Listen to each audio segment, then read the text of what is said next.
بسم اللہ الرحمن الرحیم۔ اگر آپ لوگ بھی رمضان کے آخری حشرے میں خزانے لوٹنا چاہتے ہیں، آپ لوگ اپنے مقدر کا ستارہ چمکانا چاہتے ہیں، تو پھر آج رات کا ایک ایسا خاص وظیفہ لے کر آپ کی خدمت میں حاضر ہوا ہوں۔ جو شخص بھی تاک رات میں یہ وظیفہ پڑھ لیتا ہے، اس کے سارے نصیب کھل جاتے ہیں، اس کے مقدر کے ستارے چمک جاتے ہیں۔ اگر آپ لوگ بھی اللہ پاک کی غیبی مدد حاصل کرنا چاہتے ہیں، اگر آپ بھی غیبی مدد کے نظارے اپنی کھلی آنکھوں سے دیکھنا چاہتے ہیں، تو پھر آج یہ وظیفہ کسی صورت مت چھوڑنا۔ آج تاک رات اگر یہ وظیفہ پڑھ لیا جائے گا، صرف ایک دن کا یہ خاص وظیفہ ہے، تو آپ کی ہر حاجت پوری ہو جائے گی۔ یہ وظیفہ صرف ایک دن کا وظیفہ ہے۔ اگر آپ صبح پڑھتے ہیں تو شام تک ہر حاجت پوری ہو جائے گی۔ اگر رات کو پڑھ کر سوتے ہیں تو صبح تک ہر حاجت پوری ہو جائے گی۔ کیونکہ رمضان کا مہینہ رحمتوں والا، بخشش والا اور جہنم کی آگ سے بچانے کا مہینہ ہے۔ اس مہینے کو لاپرواہی میں مت گزاریے گا۔ اس مہینے کی ایک ایک گھڑی، ایک ایک موقع بڑا قبولیت کا ہے۔ اس مہینے میں اگر کوئی فقیر بھی مانگے تو رب کی ذات بادشاہ عطا فرما دیتا ہے۔ آج آپ لوگ یہ وظیفہ پڑھنے سے پہلے جس حاجت کی نیت کر کے بیٹھیں گے، انشاءاللہ رب کریم آپ کو وہ ضرور عطا فرمائے گا۔ آج کی رات خزانے لوٹنے کی رات ہے۔ آج کی رات یہ وظیفہ بتائے گئے طریقے سے پڑھ لیجئے گا۔ آپ رب کریم سے جو بھی مانگیں گے، جتنا بھی مانگیں گے، رب کی ذات 70 گنا سے زیادہ نوازے گا، کیونکہ آج کی رات قبولیت کی رات ہے۔ ویسے تو رمضان کا ہر دن ہی قبولیت اور برکت والا دن ہے، ہر رات ہی قبولیت اور برکت والی رات ہے، لیکن آج تاک رات مانگنے والا رب کریم سے جو بھی مانگتا ہے، جتنا مانگتا ہے، جیسا مانگتا ہے، رب کی ذات جولیاں بھر بھر کر نواز دیتا ہے، کیونکہ وہ ذات مانگنے والے کو پسند کرتا ہے۔ اگر آپ بھی رب کریم سے مانگنا چاہتے ہیں، اگر آپ بھی رب کریم سے خزانے لوٹنا چاہتے ہیں، تو آج اس وظیفے کو پڑھ لیجئے گا۔ تو محترم ناظرین، رمضان المبارک کا مہینہ جب آتا ہے تو اپنے ساتھ رحمتیں لاتا ہے، برکتیں لاتا ہے، قبولیت کے وعدے لے کر آتا ہے۔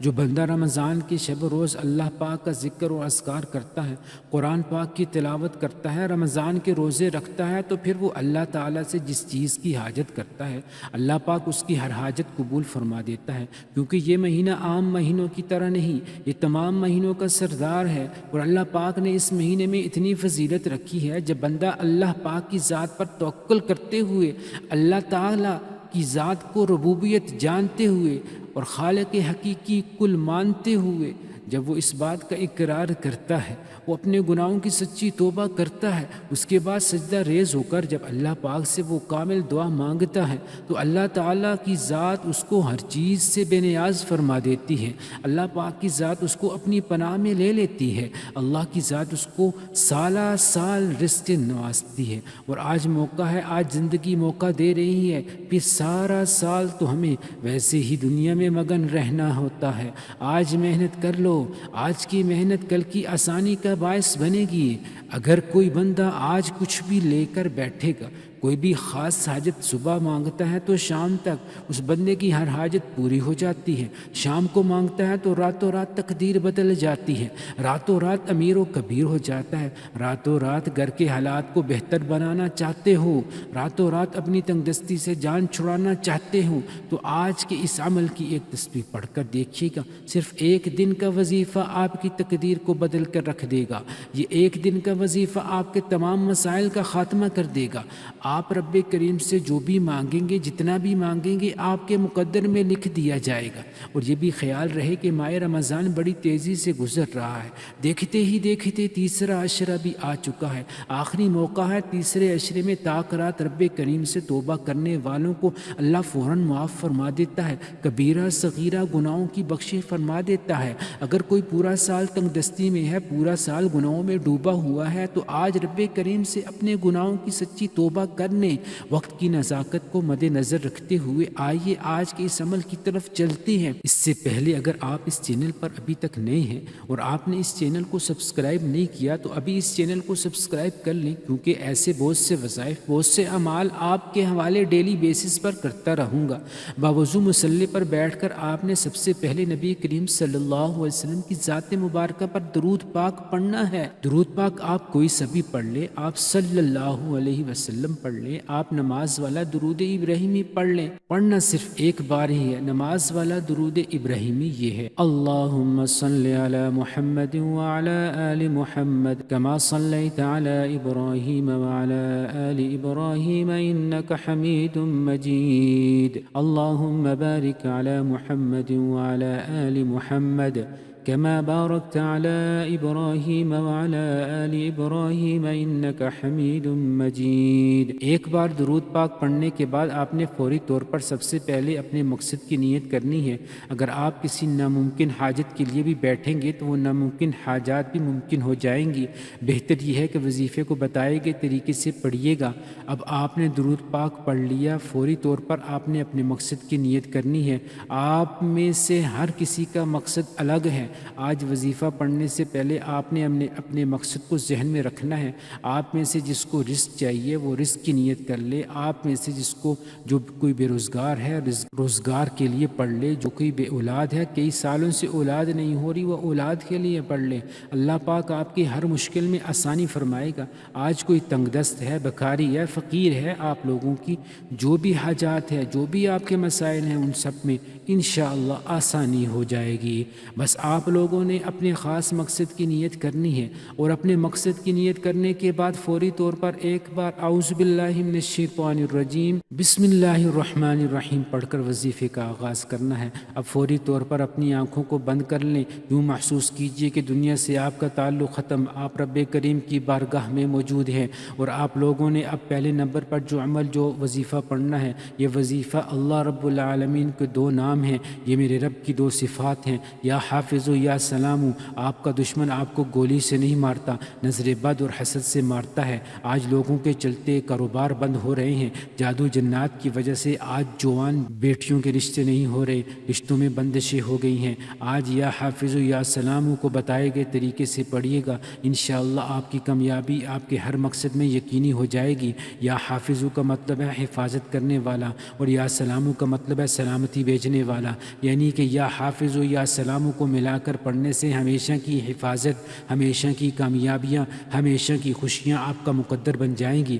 آپ نے یا حافظ و یا سلام کیسے پڑھنا ہے، کتنی بار پڑھنا ہے، توجہ کیجیے گا۔ یا حافظ و یا سلام ایک بار ہو گیا، یا حافظ و یا سلام دو بار ہو گیا، یا حافظ و یا سلام تین بار ہو گیا۔ اس طرح سے آپ نے یا حافظ و یا سلام، یا حافظ و یا سلام کو ہاتھوں کی انگلیوں پر پڑھ لیں، تسبیح کے دانوں پر پڑھ لیں۔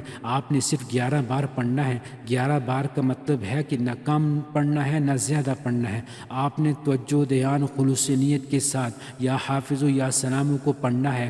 آپ اپنی اولاد کے لیے، اپنی دکان کے لیے، اپنے کاروبار کے لیے، جوان بیٹیوں کے رشتوں کے لیے، اور آپ کے دنیا جہاں کے جو بھی نیک مقاصد ہیں ان میں کامیابی کے لیے، ان میں سلامتی کے لیے آپ لوگ یا حافظ و یا سلام کو صرف 11 بار پڑھیں۔ یا حافظ و یا سلام کو 11 بار پڑھنے کے بعد آپ نے دوسرے نمبر پر جو وظیفہ پڑھنا ہے وہ وظیفہ لا الہ الا اللہ محمد الرسول اللہ کا وظیفہ ہے۔ اب یہ وظیفہ ان لوگوں کے لیے ہے جو بے روزگار ہیں، جن کے گھر کے فاقے ہیں، ایک وقت کا کھانا تو ہے، دوسرے وقت کا سوچنا پڑتا ہے۔ وہ دکھیاری بہنیں جن کے گھر کے اخراجات پورے نہیں ہوتے، گھر سے لڑائی جھگڑے ختم نہیں ہوتے، گھر سے بے سکونی، بے برکتی کا خاتمہ نہیں ہوتا، آج لا الہ الا اللہ محمد الرسول اللہ پڑھنے سے آپ کے گھر سے غربت کا، تنگ دستی کا، مسائل کا، پریشانیوں کا، مصیبتوں کا، رکاوٹوں کا، بندشوں کا ہمیشہ ہمیشہ کے لیے خاتمہ ہو جائے گا۔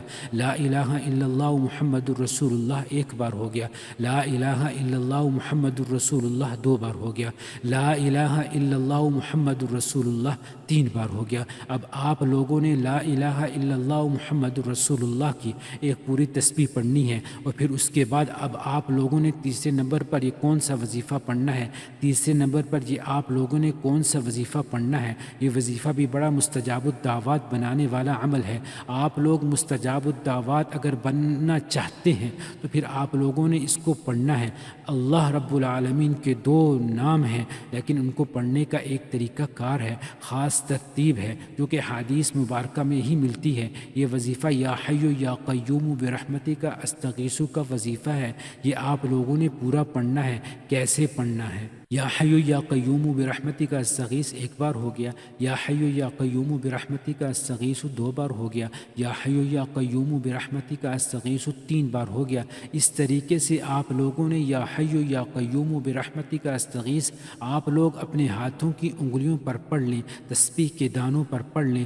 آپ نے صرف اور صرف 11 بار پڑھنا ہے۔ جب آپ لوگ 11 بار یا حیو یا قیوم برحمتی کا استغیث پڑھ لیں تو پھر اس کے بعد چوتھے اور آخری نمبر پر جو وظیفہ آپ نے پڑھنا ہے یہ آپ نے اس مناسبت سے پڑھنا ہے کہ اگر آپ کو لیلۃ القدر کی رات نصیب ہو گئی ہے تو یقین کریں آپ کے مقدر کا ستارہ چمک جائے گا، کیونکہ تاک رات کو آخری عشرے میں ڈھونڈنے کا حکم ہے، تاک راتوں میں ڈھونڈنے کا حکم ہے۔ آج بھی تاک رات ہو سکتی ہے، شب قدر ہو سکتی ہے۔ اللہ رب العالمین نے آج کی رات میں شب قدر رکھ دی اور آپ نے اس رات میں یہ عمل کر لیا، پھر آپ کے وارے نیارے ہو جائیں گے۔ اس لیے اکابرین فرماتے ہیں کہ شب قدر میں صرف 10 بار سورہ قدر لازمی پڑھ لیں، تو آپ نے چوتھے نمبر پر یہ سورہ قدر کو 10 بار پڑھ لینا ہے۔ سورہ قدر کی تلاوت سماعت فرمائیں۔ بسم اللہ الرحمن الرحیم، انا انزلناه في ليلة القدر وما ادراك ما ليلة القدر ليلة القدر خير من 1000 شهر تنزل الملائكة والروح فيها بإذن ربهم من كل امر سلام هي حتى مطلع الفجر۔ یہ سورہ قدر ہے اور اس کو آپ نے 10 بار پڑھنا ہے اور اس کے بعد صرف 2 نوافل پڑھیں گے۔ پہلی رکعت میں سورہ فاتحہ کے بعد سورہ قدر کی تلاوت کریں گے اور دوسری رکعت میں سورہ فاتحہ کے بعد سورہ اخلاص کو 3 بار پڑھ لیں گے۔ اس طرح سے آپ لوگ دوسری رکعت مکمل کر لیں گے۔ اب آپ لوگوں نے کیا کرنا ہے، آپ لوگوں نے ایک بار درود پاک پڑھ لینا ہے جو آپ نے عمل کے شروع میں پڑھا تھا۔ اس کے بعد ہاتھ اٹھا کر جو دعا کرنی ہے وہ دعا کر لیں۔ اللہ پاک آپ کی ہر دعا کو قبول و منظور فرمائیں گے۔ اور بالخصوص ایک بات ملاحظہ کریں، آپ لوگوں نے اس عمل کو کرنے سے پہلے اپنے پہلے صغیرہ و کبیرہ گناہوں کی لازمی توبہ کرنی ہے۔ اپنے صغیرہ کبیرہ گناہوں کی معافی مانگیے گا، کیونکہ بعض اوقات ہمارے گناہ ہمارے نصیب کے آڑے آ جاتے ہیں، بعض اوقات ہمارے گناہوں کی وجہ سے ہماری کامیابی رک جاتی ہے، اللہ پاک ناراض ہو جاتا ہے، اور جب رب ناراض ہو جاتا ہے تو ہم لوگوں کا رزق ہم پر تنگ ہو جاتا ہے، ہم پر طرح طرح کی آزمائشیں آنے لگتی ہیں۔ تو اس لیے یہ چیز ضروری ہے کہ پہلے ہم لوگ اللہ پاک سے اپنی صلح کر لیں، ہم لوگ اپنے گناہوں کی سچی توبہ کر لیں۔ جب ہم لوگ اپنے گناہوں کی سچی توبہ کر لیں گے تو اللہ پاک کی ذات بھی ہمیں نوازنا شروع کر دے گی۔ امید کرتا ہوں آج کی ویڈیو آپ کو اچھی لگی ہوگی۔ ویڈیو اچھی لگی ہے ویڈیو کو لائک ضرور کیجیے گا۔ سارے اچھے نام، ساری اچھی صفات میرے رب کے لیے ہیں۔ اللہ پاک کے کوئی سے 2 نام کومنٹ سیکشن میں ضرور لکھیے گا۔ السلام علیکم ورحمۃ اللہ وبرکاتہ۔